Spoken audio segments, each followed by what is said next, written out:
Mesdames et messieurs, bonsoir. À la une de l'actualité dans nos régions.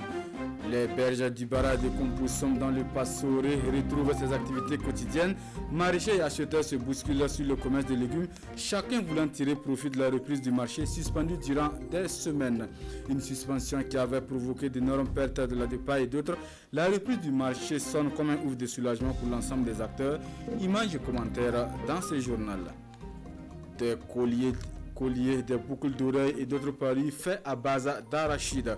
C'est l'ingéniosité de Dame Monet installée à Garango. Elle fait de cet art une activité quotidienne. Preuve selon elle qu'au-delà de son aspect comestible, cette légumineuse peut aussi être transformée en objet d'art.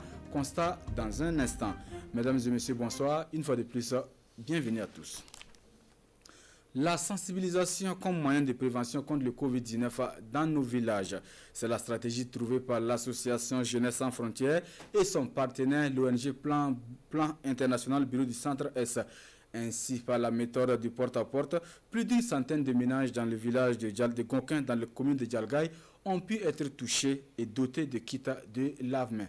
Hassan Gebré, Tanga Robert Kafando. À Gonquin, dans la commune de Djalgaï, l'association Jeunesse sans frontières sensibilise sur le Covid-19. La stratégie, le porte-à-porte. Dans les ménages visités, les volontaires de l'association échangent d'abord sur la maladie pour évaluer les niveaux de connaissance des populations. Lorsque nous arrivons dans un ménage, le premier objectif, c'est d'abord de s'assurer de comment ce ménage comprend la maladie. Mais on se rend compte quand même que la plupart des ménages, en tout cas, a des informations, ne serait-ce que le minimum, en tout cas, pour pouvoir se préserver de cette maladie-là. À la fin des échanges, un kit de lave-mains est offert aux ménages, avec l'espoir que les gestes barrières enseignés lors de l'entretien seront respectés. Ils nous ont conseillé de nous laver régulièrement les mains au savon, de porter des bavettes et d'éviter de nous serrer les mains. Ils nous ont également conseillé de respecter 1 mètre de distance entre nous.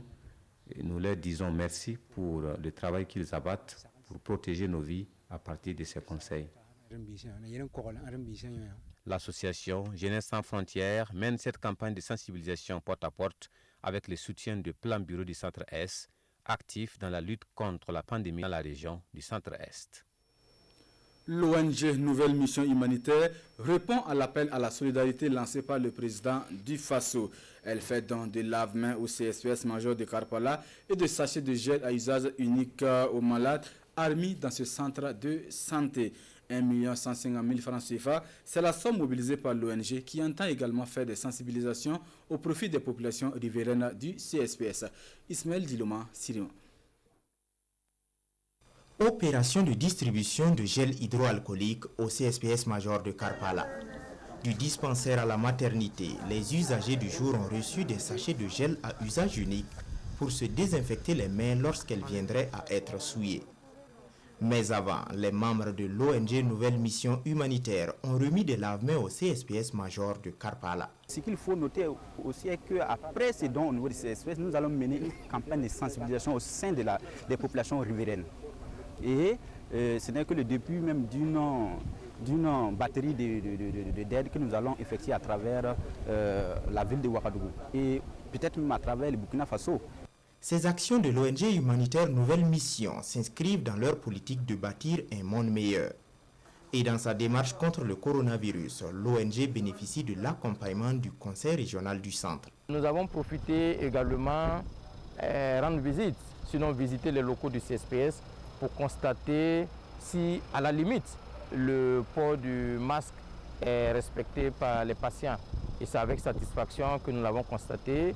Et nous sommes même très étonnés parce que tout ce que nous avons vu à l'intérieur, aussi bien le personnel que les patients, en tout cas n'ont pas entendu une certaine pression pour porter le masque.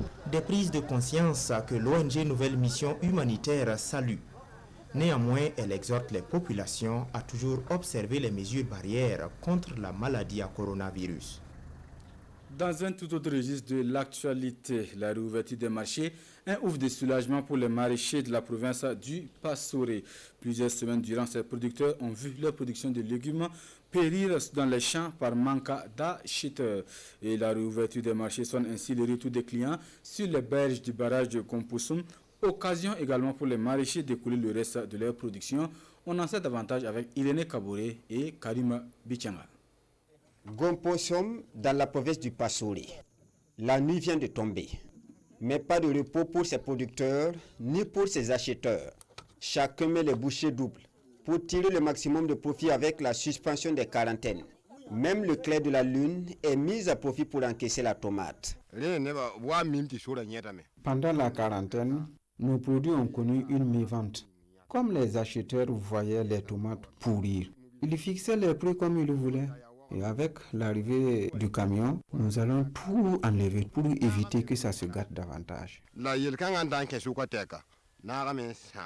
Ces producteurs ont observé impuissants des centaines de tonnes de tomates se décomposer. Madi Rabdo, producteur maraîcher, espérait une centaine de caisses. Malheureusement, il n'en a récolté que 13. J'attendais au moins 6 millions en fin de campagne s'il n'y avait pas eu de Covid-19. Avec la maladie, j'ai eu vraiment du mal. Pourtant, tout allait bien au début. Les producteurs ont même reçu les encouragements de l'Union provinciale des producteurs de tomates. Mais à l'arrivée, c'est la déception. Nous avons invité les jeunes à beaucoup produire cette année pour l'organisation d'une foire régionale à Yako. Ils se sont donc impliqués pour bien produire. Mais avec la situation, beaucoup me demandent de transmettre leurs échecs aux autorités.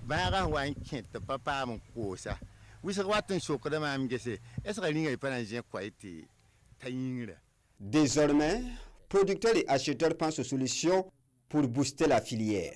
Pour eux, cela pourrait venir de la mise en place d'une unité de transformation. Il faut impérativement trouver une solution pour les difficultés liées à la production de la tomate. Le cas échéant, nous allons fuir aller sur les sites aurifères ou en Côte d'Ivoire. Plusieurs producteurs sur les berges du barrage Kanazoué ont perdu le sourire.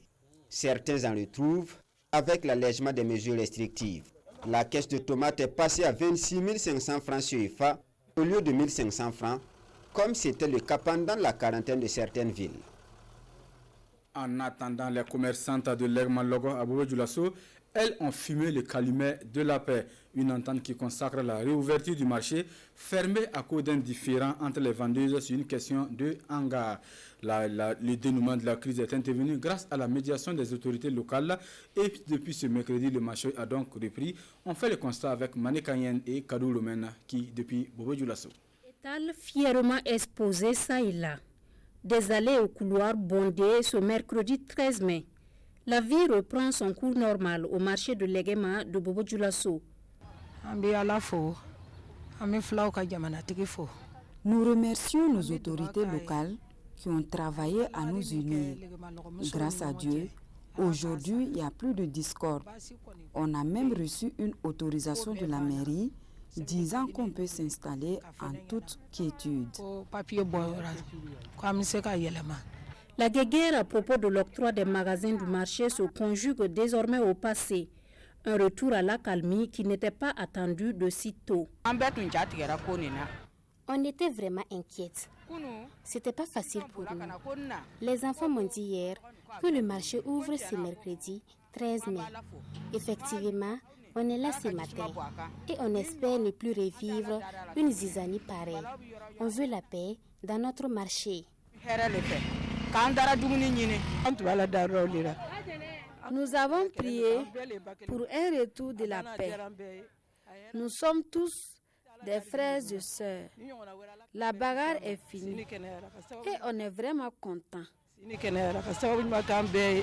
Les commerçantes peuvent donc exposer leurs marchandises en toute tranquillité ici à Legmalogo, encore appelé sous-sol. Sauf que pour l'heure, la saison des pluies n'est pas pour favoriser cette installation. L'arachide, une identité culturelle du peuple Bissa.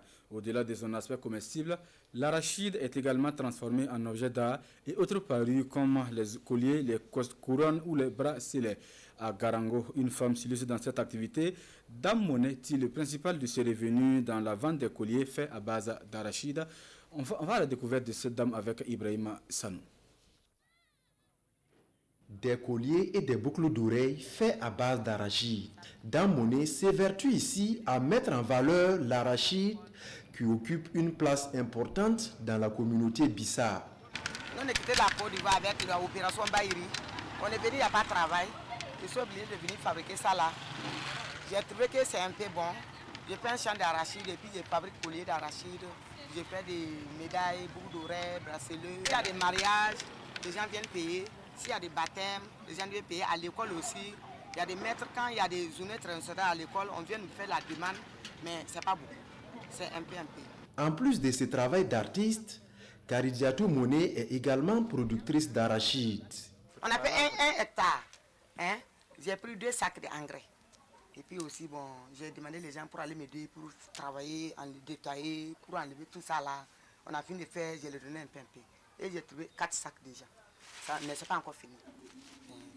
Si des grands, j'ai 6 sacs comme ça.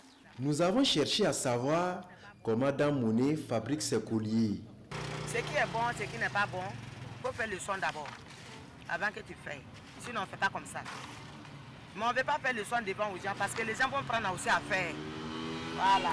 Ça peut le son, on ne monte pas. Voilà. C'est tout le son que j'ai fait comme ça. Ça, là, on ne peut pas vous montrer. De l'aide, elle en a besoin pour faire grandir son entreprise. C'est une société que j'ai ouverte, mais il n'y a pas de moyens.